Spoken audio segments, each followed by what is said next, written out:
C'est long. Et son café, c'est un peu long. C'est encore plus dur. Son cigarette, c'est encore très dur.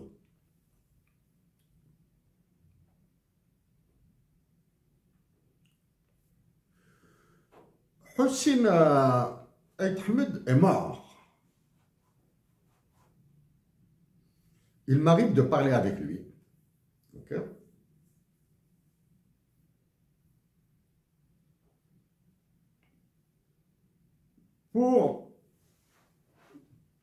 Pour gagner, toujours gagner, il suffit de fréquenter Hossein Ahmed, de le trahir. Il suffit de fréquenter Hossein Ahmed ou de le trahir. Dans tous les cas de figure, du moins, dans ces deux cas, vous êtes gagnant. Vous fréquentez, vous connaissez Hossein Ahmed et vous le trahissez. Vous le fréquentez, vous l'avez fréquenté dans des réunions, dans des discussions, débats, tout ce que vous voulez là.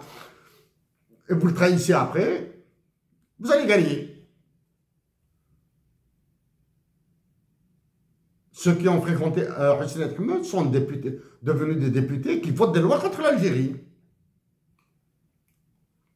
Ceux qui ont fréquenté Hossein Ahmed sont devenus des députés contre l'Algérie, qui votent des lois contre l'Algérie.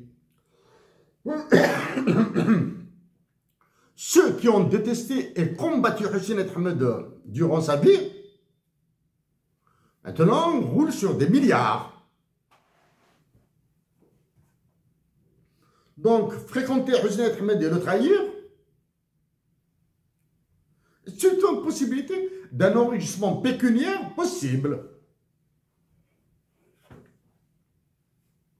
Fréquenter Hossein Ahmed, gagner dans les jeux politiciens, là, etc., oui, est une voie de seigneur pour gagner de l'argent.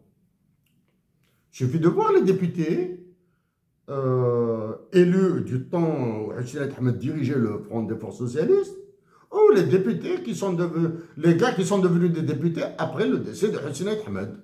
Ok.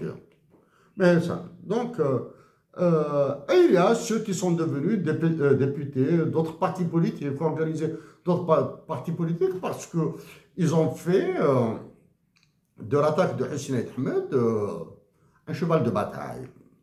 Un moyen rapide pour gagner. Gagner tout. Gagner beaucoup d'argent, gagner des logements, gagner de matériel et perdre en dignité. Bon.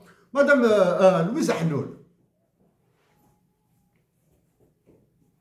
Louise Ahnoun, vous êtes le modèle, l'archétype de la personne qui a trahi le mieux Hossein Ahmed. Louise Ahnoun. En termes de gauchisme, même si, je l'ai dit et je le répète, même si je suis un libéral, j'ai défendu les Algériens et l'économie algérienne mieux que vous. Mieux que tous vos militants là, si vous en avez. Léon Trotsky est mort assassiné au Mexique avec un piolet. Ok? Si Léon Trotsky restait un révolutionnaire propre, etc., les trotskistes ont trahi Léon Trotsky.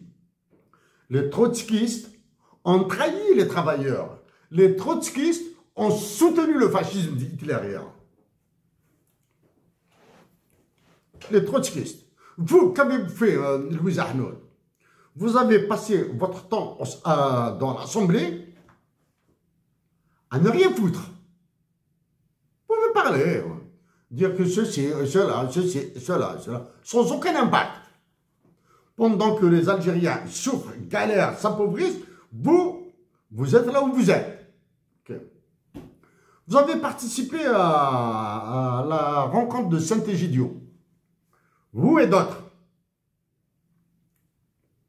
Vous êtes devenu célèbre grâce à Hossein Ahmed. Vous êtes devenu célèbre parce que vous avez trahi l'accord de Saint-Égidio. Vous êtes devenu célèbre. Et ces derniers mois-là, vous commencez à vous la ramener, vous défendez le RCD, le FFS, défendez d'abord votre honneur politique, Louis Ahnoul. Que pensez-vous de la dotation de l'Algérie de l'hymne national bilingue en tamazight et arabe?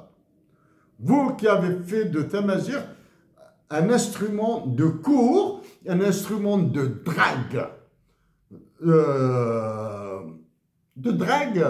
des bulletins électoraux qui vous viennent de Kabylie.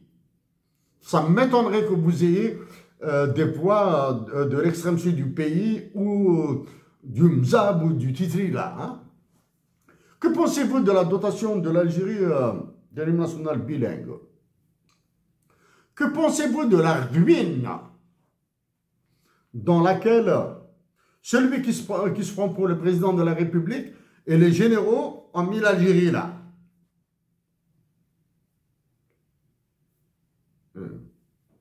Qu'attendez-vous pour appeler à une résistance dans la dignité et dans la paix des Algériens? Qu'attendez-vous à leur demander? Moi, je les supplie. Vous, qu'attendez-vous à leur demander de demeurer pacifiques? Restez pacifiques. Le temps que des généraux honnêtes et patriotes se soulèvent, le temps que des magistrats disent « y en a marre, basta », etc. Basta de tout ça, etc., etc. Le temps que d'autres disent « basta de la prédation de l'Algérie ». Ok?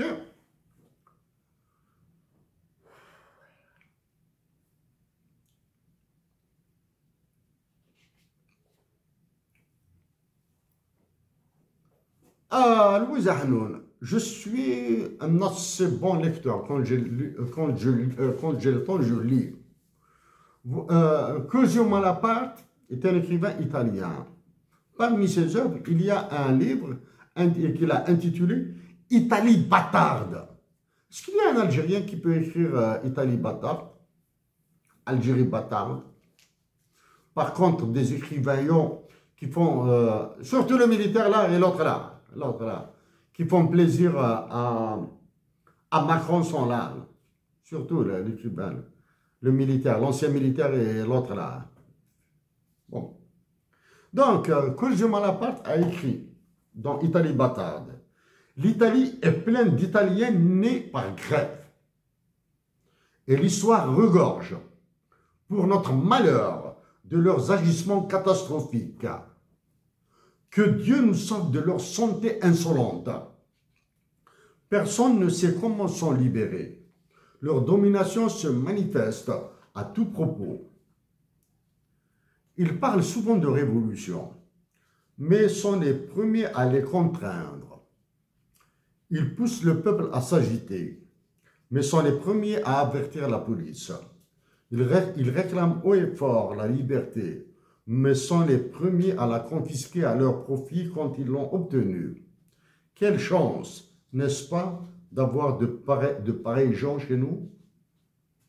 Ça, c'est dans Italie bâtarde, que je Malaparte. Ces Italiens barbares suspectent ceux qui parlent de justice en leur nom. Ils ne croient pas à la liberté, mais ne souffrent pas l'esclavage. Ils se savent libres, sans peur des lois qu'ils ne connaissent pas et dont ils n'espèrent rien. Ils haïssent les émeutes et n'y participent que pour défendre l'ordre et l'honneur des familles. La farine et la fête leur suffisent. La fourche les distrait. Ils savent vendre 1 sou la livre la chair des Napolitains, à 2 sous la viande suisse quand il s'agit de défendre la gloire de leur ville, comme ils le firent à Messine contre le roi qu'ils aimaient. Ce que vient de dire, ce qu'a écrit Cosimo Malaparte, est-il valable pour l'Algérie? Je reviens maintenant